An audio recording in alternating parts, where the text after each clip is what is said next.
Hello बच्चों, कैसे हैं आप सभी। आशा करते हैं आप सभी अच्छे होंगे। आज हम यूपी बोर्ड क्लास 7 गणित विषय की इकाई 8 व्यंजकों का गुणनफल एवं सर्व समीकरण इसकी दक्षता अभ्यास 8 को सरल करेंगे। इस प्रश्नावली की प्रश्न संख्या 18 तक के प्रश्नों को हम पिछली कुछ वीडियो में सरल कर चुके हैं। आइए प्रश्न संख्या 19 और उससे आगे के प्रश्नों को सरल करते हैं। प्रश्न संख्या 19, निम्नलिखित को सरल कीजिए। ये हमारे सामने दो प्रश्न हैं। इन्हें सरल करने के लिए हमसे कहा गया है। आइए इन्हें बारी बारी से सरल करते हैं। पहला पार्ट देखिए। ये है a ब्रैकेट b माइनस सी, उसके बाद b bracket c minus a, उसके बाद c bracket a minus b। अब इसमें करना क्या है, पहले जो a बाहर दे रखा है इसकी गुणा b में करनी है, फिर इसकी गुणा c में भी करनी है। ऐसे ही जैसे b दे रखा है b की गुणा c में भी करनी है, b की गुणा a में भी करनी है। ठीक ऐसे ही c की गुणा a में करनी है, c की गुणा b में भी करनी है। आइए बारी बारी से करते हैं। पहले a की गुणा करेंगे b में तो a गुणा b हो जाएगा, फिर a की गुणा करेंगे c में तो हो जाएगा माइनस का a गुणा c। अब आ जाइए, यहाँ बाहर प्लस लगा है तो आप भी प्लस लगाइए। b की गुणा c में करेंगे तो हो जाएगा b गुणा c, फिर b की गुणा a में करेंगे तो हो जाएगा b गुणा a। अब आ जाइए, यहाँ c की गुणा a में करेंगे तो हो जाएगा c a, अब c की गुणा b में करेंगे तो हो जाएगा c p। बस इनको सही से करके लिखना है। a b की गुणा करने पर a b आ जाता है, b c की गुणा a c की गुणा करने पर a c आ जाएगा, ऐसे b c की गुणा करने पर b और c आ जाएगा, और a b a की गुणा करने पर b a आएगा। b a लिख लीजिए या a b लिख लीजिए, बात एक ही है। ऐसे ही c a की गुणा करने पर c a आएगा, c a लिखो या a c लिखो, क्योंकि ए बी सी डी में ए पहले आता है सी बाद में आता है, तो इसलिए पहले ए लिख दिया फिर सी लिख दिया। ऐसे ही यहां पर बी सी। अब आइए जो जो एक जैसे नजर आ रहे हैं उनको जोड़ने या घटाने का काम उनका करिए। जैसे ए बी इसके अलावा और कहाँ है, ये रहा यहां पर इसका चिन्ह है प्लस का, माइनस का, यहां पर इसका चिन्ह है प्लस का। दोनों ध्यान से देखेंगे, दोनों बिल्कुल एक जैसे हैं, लेकिन एक प्लस में है एक माइनस में है, तो इसका मतलब ये दोनों आपस में कट जाएंगे। अब आइए AC की बात करिए। AC इसके अलावा कहां दे रखा है, ये रहा, बिल्कुल एक जैसे हैं दोनों। यहां चिन्ह है प्लस में, यहां चिन्ह है माइनस में, तो इसका मतलब है बिल्कुल एक जैसे, लेकिन चिन्ह दोनों के अलग अलग हैं। ये आपस में कट के खत्म हो जाएंगे। अब बचा कौन, BC। BC यहां पर भी है, BC यहां पर भी है, यहां माइनस में है यहां प्लस में है दोनों एक जैसे, एक माइनस में है एक प्लस में है, इसका मतलब ये दोनों भी आपस में कट जाएंगे। ये तो सारे ही कट गए, सारे कट गए तो बचा क्या, 0। ये आपका आंसर हो जाएगा। चलिए इसी का दूसरा पार्ट देखते हैं, उसमें क्या करना है।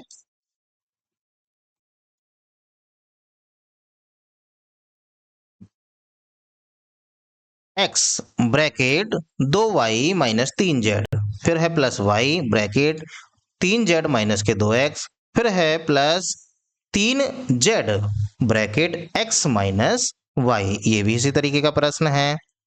सबसे पहले x की गुणा इन दोनों में, फिर y की गुणा इन वाले दोनों में, फिर z की गुणा इन वाले दोनों में करनी है। आइए बारी बारी से करते हैं। पहले x की गुणा होगी 2y के साथ, यानी कि x गुणा 2y, फिर x की गुणा होगी इस 3z के साथ, माइनस बीच में लगा है तो आप भी माइनस लगाइए, x गुणा 3z। अब यहां आ जाइए, y की गुणा होगी 3z के साथ, तो प्लस का चिन्ह लगा के y गुणा 3z। अब y की गुणा होगी 2x के साथ, माइनस का चिन्ह आएगा, y गुणा 2x। अब इस 3z की गुणा करनी है x में, तो हो जाएगा 3z गुणा x। अब इस 3z की गुणा करनी है इस वाले y में, माइनस का चिन्ह आ रहा है तो माइनस लगाइए, 3z गुणा y। बस इसको सरल करना है, मतलब सही से करके लिख दीजिए इसको। यहां देखिए इतने हिस्से में केवल 2 आ रहा है तो 2 को आगे लिखिए, उसके बाद x और y। उसके बाद इस वाले हिस्से में देखिए केवल 3 आ रहा है, तो माइनस का 3 आगे लिखिए एक्स जेड। उसके बाद इसे देखिए वाई 3 जेड, तो इसमें भी 3 को पहले लिख लीजिए वाई जेड। उसके बाद y 2x, तो 2 को आगे लगाइए, इसमें 2 yx आ रहा है तो आप इसको xy भी लिख सकते हैं। ऐसे यहां आ जाइए 3zx, तो 3zx है तो आप इसे xz भी लिख सकते हैं। ऐसे ही माइनस 3zy है तो आप इसे 3yz भी लिख सकते हैं। चलिए अब एक जैसी संख्या ढूंढिए कहां कहां है। एक जैसी संख्या जब आप देखेंगे 2xy ये भी है, xy यहां आ रहा, ये रहा, दोनों जगह आ रहा है और बिल्कुल एक जैसा है दोनों जगह पर। यहां चिन्ह है प्लस, यहां चिन्ह है माइनस, यानी कि दोनों आपस में खत्म। अब है एक्स जेड, एक्स जेड यहां भी है, एक्स जेड यहां भी है। यहां पर है माइनस के 3xz, यहां पर है प्लस के 3xz, हैं दोनों बराबर बिल्कुल, लेकिन चिन्ह अलग हैं तो इसलिए ये भी आपस में कट जाएंगे। कौन बचा? 3yz, और यहां पर भी है 3yz, दोनों बिल्कुल एक जैसे हैं। यहां चिन्ह है माइनस का, यहां चिन्ह है प्लस का, ये भी आपस में कट जाएंगे। तो बचा क्या? यहां पर बचा 0, यही इसका आंसर हो जाएगा। आशा करते हैं ये दोनों प्रश्न आपको अच्छे से समझ आए होंगे। आइए अगला प्रश्न देखते हैं। प्रश्न संख्या 20। x प्लस 1/x का मान दे रखा है 10/3, तो x की पावर 2 प्लस 1/x की पावर 2 का मान ज्ञात कीजिए। इस प्रकार के प्रश्न मैं आपको करा चुका हूं। ये प्रश्न हमने प्रश्नावली जब 1h को सरल कर रहे 8h को सरल कर रहे थे वहां पर आए थे, तब हमने इन प्रश्नों को सरल किया था।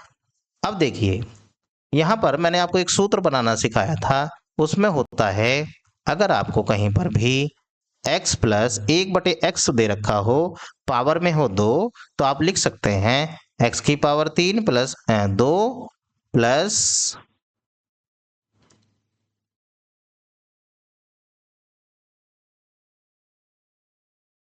x की पावर 2 प्लस 1/x की पावर 2 और प्लस में 2, ऐसे लिख सकते हैं।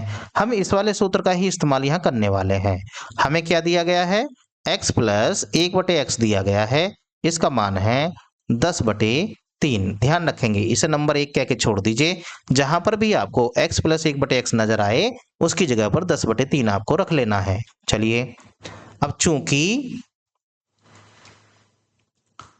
x प्लस 1/x इसकी पावर में 2 ये बराबर होता है x की पावर 2 प्लस 1/x की पावर 2 और प्लस का 2।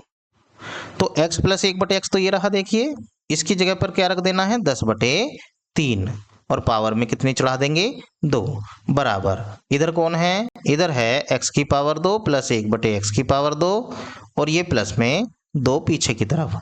अब देखिए 10 की पावर 2 भी करनी है, 3 की पावर 2 भी करनी है। 10 की पावर 2 होता है 100, 3 की पावर 2 होता है 9, बराबर ये हो जाएगा x² प्लस 1/x² और प्लस में है 2। अब आपको इसका मान निकालना है तो आपको ये 2 बराबर के दूसरी तरफ लेकर जाना पड़ेगा। जैसे इसको बराबर के दूसरी तरफ लेकर जाएंगे तो ये हो जाएगा 100/9 माइनस का 2/1 मान लीजिए अपनी तरफ से। ये हो जाएगा x की पावर 2 1/x की पावर 2। अब जब तक बटे वाली संख्या एक जैसी नहीं होंगी ये जुड़ नहीं पाएंगी ना ही घट पाएंगी। उसके लिए एक जैसा बनाने के लिए 1 में 9 से गुणा करनी पड़ेगी, तभी तो जाकर 9 एकम 9 होगा। आइए यहाँ हो गया 100/9 और यहाँ हो गया 9 दूनी 18/9 और बराबर में चल रहा है x की पावर 2 प्लस 1/x की पावर 2। अब देखिए दोनों के बटे में एक जैसा हो गया है 9, ऊपर हो गया 100 माइनस 18 बराबर x की पावर 2 प्लस 1/x की पावर 2। अब 100 में से 18 घटाएंगे तो ये आ जाएगा 82, नीचे है 9 बराबर x की पावर 2 प्लस 1/x की पावर 2। यही आपका आंसर है। आप चाहें तो इसको x की पावर 2 प्लस 1/x की पावर 2 बराबर 82/9 इस तरफ भी लिख सकते हैं। ये आपका आंसर है।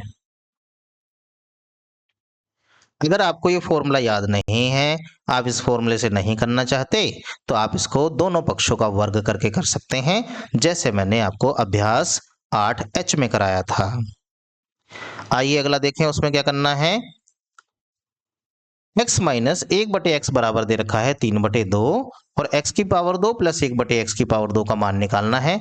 आइए इस वाले प्रश्न को हम सूत्र से कर लेते हैं, जो तरीका हमने अभ्यास 8H में लगाया था। हम सबसे पहले लिखेंगे x माइनस 1/x बराबर 3/2। अब क्योंकि यहाँ पर जो संख्या दे रखी है, ये संख्या में पावर आ रही है 1-1 और हमें पावर लानी है 2-2, तो आप ध्यान रखेंगे 2 पावर तभी आती है जब दोनों तरफ का वर्ग कर देते हैं। दोनों पक्षों का वर्ग करने पर, दोनों पक्षों का वर्ग करने का मतलब हो गया दोनों तरफ घात 2 चढ़ा देनी है। 1/x की पावर 2 बराबर 3/2 और इसकी पावर भी 2। चलिए इसको प्रसार करिए। ये तो a माइनस बी का होल स्क्वायर बन गया, मतलब पहले नंबर पे जो है उसकी पावर 2 प्लस दूसरे नंबर पे जो है उसकी पावर 2, फिर माइनस 2 गुणा पहले नंबर वाला गुणा दूसरे नंबर वाला, बराबर ये हो जाएगा 3 की पावर 2 9 और 4 की पावर 2 की पावर 2 4। x से ये वाला x कैंसिल हो जाएगा, तो बचेगा x की पावर 2 प्लस 1/x की पावर 2, यहाँ रह गया माइनस का 2 बराबर यहाँ हो गया 9/4। आइए इधर सरल करते हैं इसको। x की पावर 2 प्लस 1/x की पावर 2 को यहीं रहने दीजिए। अब ये जो माइनस का 2 है, बराबर के दूसरी तरफ इसको लेकर जाइए। जैसे ही बराबर के दूसरी तरफ लेकर जाएंगे तो ये जो माइनस वाला चिन्ह है प्लस हो जाएगा, बटे में 1 लगा लीजिए अपनी तरफ से। जब तक हर दोनों एक जैसे ना हो, ना ये जुड़ पाएंगी ना ये घट पाएंगी, हर एक जैसा बनाने के लिए ये जो दूसरे नंबर पर संख्या दे रखी है, इसमें 4 से गुणा नीचे 4 से गुणा ऊपर, क्योंकि 4 से जब 1 में गुणा करेंगे तभी 4 एकम 4 बनेगा। 9/4 ये हो गया, प्लस 4 दूनी 8 और 4 एकम 4। अब देखिए दोनों के नीचे एक जैसा बन गया। 4 को एक बार लिखिए, 9 में जोड़िए 8 को, 9 में 8 जोड़ेंगे 17 हो जाएगा बटे 4। यही आपका इस वाले प्रश्न का आंसर हो जाएगा। आशा करते हैं ये प्रश्न भी आपको समझ में आ गया होगा। इस प्रश्नावली के बचे हुए प्रश्नों को हम अगली वीडियो में सरल करेंगे। वीडियो को देखने के लिए आपका धन्यवाद। Thanks for watching.